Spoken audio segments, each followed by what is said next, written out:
rejuvenation section of Journey into Power brings about a kind of movement that's unique to yoga as an exercise. So it turns the body upside down, and in doing so, it leaves a refreshing quality. Now, there are many ways to be upside down in this ending section of Journey into Power, and let's go over a few. Know that you can look right here on Evolution Go for some deeper dives into these poses. Let's start with handstand.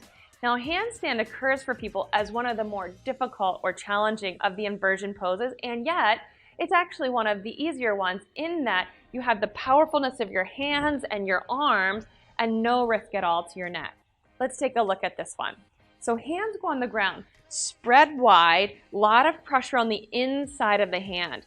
With a handstand, you'll be pressing into the floor with arms that are straight, not bent, not hyperextended.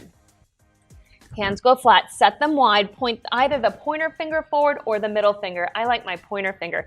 And then use each fingertip on the floor like a cat pawing a pillow would look. Really powerful hands. Then the body, first in downward facing dog, you can walk in. Get as much of your body stacked upside down as is possible from the start.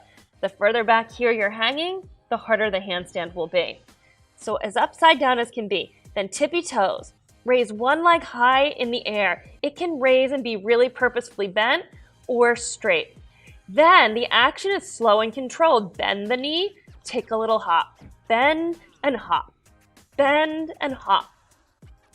That's enough to call it a handstand in your earliest days of practice.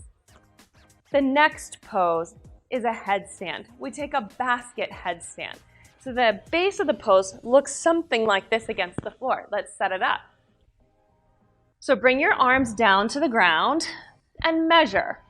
Palm to bicep. That sets the distance of your elbows.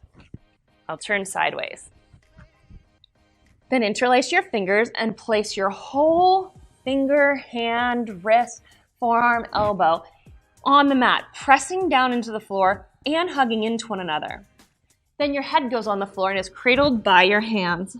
So I've got my hands cradling around the back of my head and just behind my hairline on the floor. Turn your toes under, walk your feet in, stacking your body upside down as much as possible. Then bend one knee, heel to your hip. This might be your beginning of this pose. Next, take a little hop and bend two knees.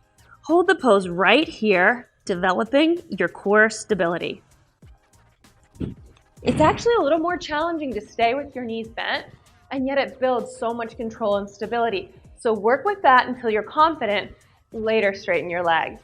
That's handstand and headstand.